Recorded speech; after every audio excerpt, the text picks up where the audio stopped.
Hello everyone, সবাই কেমন আছেন? তো আসলে একটু বিজি ছিলাম, ভাবছিলাম যে একটা ভিডিও করব। এই সময়ের যে ঘটনাটা হয়েছে রিসেন্টলি ৩-৪ দিন আগে বন্ডাই বিচে, সবাই মোটামুটি জানেন। বাংলাদেশে আমি কয়েকটা চ্যানেল দেখলাম যারা কিনা নিউজ করছে বন্ডাই বিচের, এবং বিবিসি এবং ইন্টারন্যাশনাল নিউজও হয়েছে।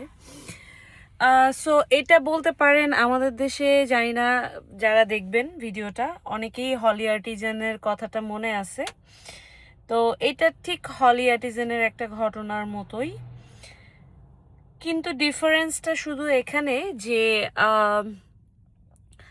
বাংলাদেশে একটু বেশি মানুষ মনে হয় মারা গেছিল, আর এখানে 16 জনের মতো সোফার মেরে ফেলছে। তো আসলে ব্যাপারটা হচ্ছে বাংলাদেশ আর অস্ট্রেলিয়ার ডিফারেন্সটা কোথায়?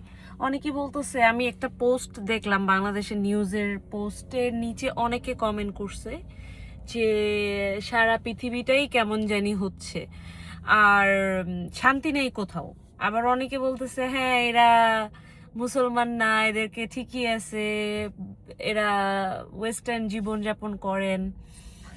আসলে যারা বাংলাদেশে থাকেন বা যারা এশিয়ার মধ্যে থাকেন, এশিয়ার মধ্যে বাংলাদেশটাকে আমি মিন করতেছি, তো এই একটা ঘটনা আমাদেরকে অনেক আরো পিছায় নিয়ে গেল।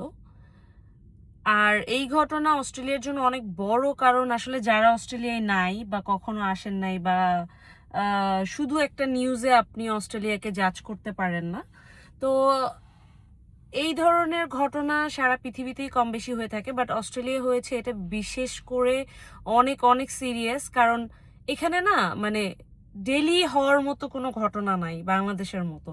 আমাদের তো রক্ত, আমাদের তো মারপিট, আমাদের তো আন্দোলন, এগুলো দেখে খুবই অভ্যস্ত আমরা। তো এখানে এই জিনিসগুলো নাই, একেবারেই নেই। অস্ট্রেলিয়ায় আপনি আহ, কি বলবো, যদি আপনি বাংলাদেশের সাথে কম্পেয়ার করেন, তাহলে বলবো যে মানে 100%-এ 1% এখানে খারাপ বা যেই রিস্কগুলো আমরা মনে করি একটা দেশের, সেই জিনিসগুলো এখানে নাই বললেই চলে। তো এই জন্য এরা এক একটা মানুষ অনেক প্রায়োরিটি পায়, এবং এক একটা মানুষ অনেক অনেক বেশি গভর্নমেন্টের কাছে ইম্পর্ট্যান্ট। একটা জনগণের কিছু হইলে, সেটা এখানকার ট্যুরিস্ট ভিসা হোক, স্টুডেন্ট ভিসা হোক, যেহেতু অস্ট্রেলিয়া একটা মাইগ্রেশন দেশ, ইমিগ্রেশন দেশ, সো এখানে অনেক টাইপের অনেক দেশের মানুষ আছে। তো অনেক দেশের মানুষ থাকার পরও এটা কিন্তু অনেক সিস্টেমেটিক এবং অনেক অনেক রুলস ফলো করতে বাধ্য, এবং এখানে সিস্টেমটা এইভাবে করা।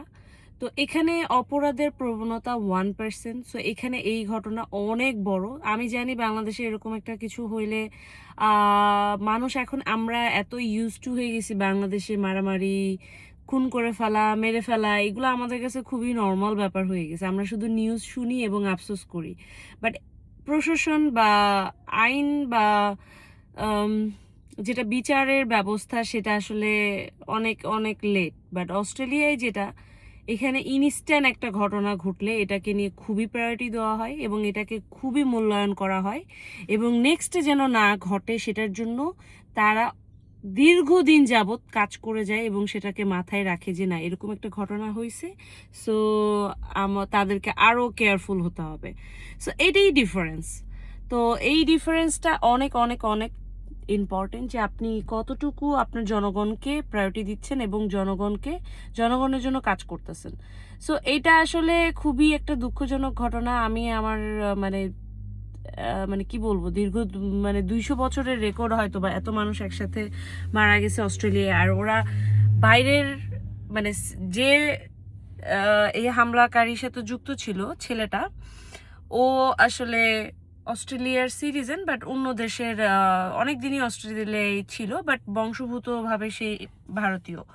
তো যাই হোক, পাসপোর্ট নেওয়া মানেই যে সে অস্ট্রেলিয়ান তা না, বাট যারা অস্ট্রেলিয়ার নাগরিক আছে বা যারা এখানকার জন্মগত বা বাপ দাদার সূত্রে আছে না, বংশভূতভাবে যারা অস্ট্রেলিয়ান বা অ্যাবরিজিনাল যারা, তারা আসলে মানে কি বলবো, এই ধরনের অপরাধের সাথে কখনোই যুক্ত থাকে না এবং নাই, এবং ওরা খুবই সিম্পল, ওরা এত কিছু বুঝেও না।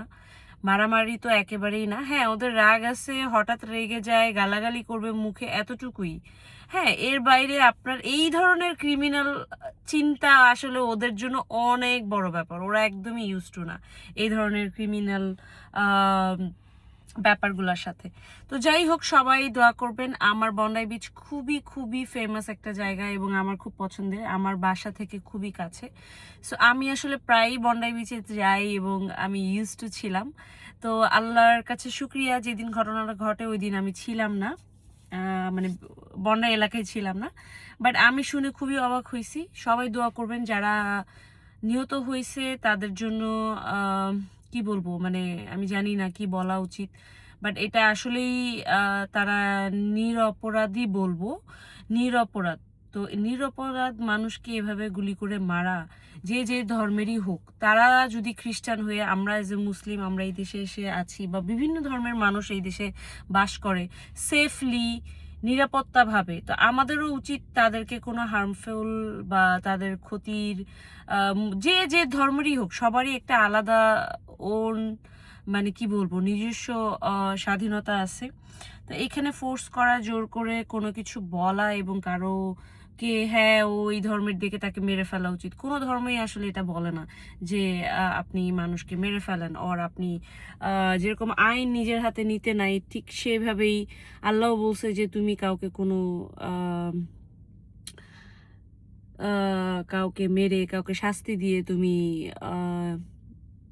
নিজে তার পাপটা নিয়ে নাও নিজের ঘাড়ে। তো যাই হোক, শাস্তি দেওয়ার মালিক মহান আল্লাহ তাআলা। আল্লাহ ছাড়া পৃথিবীতে আমি মনে করি যে শাস্তি দেওয়া ওর এইভাবে বিশেষ করে আপনি কোনো রাইট রাখে না, কোনো মানুষ, ব্যক্তিগত মানুষ এই অধিকার রাখে না। হ্যাঁ, আইন, প্রশাসন, জাজমেন্ট সেটা আলাদা হিসাব। তো যাই হোক, সবাই এটার জন্য আমাদের যেটা খারাপ হয়েছে সবচেয়ে বেশি, সেটা হচ্ছে আমাদের সাউথ এশিয়ার সব ভিসা বন্ধ করে দিবে, এবং মুসলিম কমিউনিটি বলেন, হিন্দু কমিউনিটি বলেন, এটার জন্য খুবই খুবই সাফার করবে। এটা এন্ড অফ ডেতে গিয়ে আরও পরে বোঝা যাবে। বাট এটা ফর শিওর যে বাংলাদেশ, ইন্ডিয়া, ইয়েস, আমার মনে হয় পাকিস্তান, এই 3টা দেশ এখন অস্ট্রেলিয়ার ভিসা, ট্যুরিস্ট ভিসা থেকে শুরু করে সব ভিসার আমার মনে হয় যে একটু অনেক অনেক অনেক মানে কি বলবো, ইজি হবে না। তো এটা আমাদের জন্য আসলে অনেক অনেক খারাপই হইলো। আর এই ধরনের ঘটনা আমরা মোটেও কাম্য না। ঠিক আছে, ভালো থাকবেন, এটা নিয়ে আমি আবার কথা বলবো। Take care.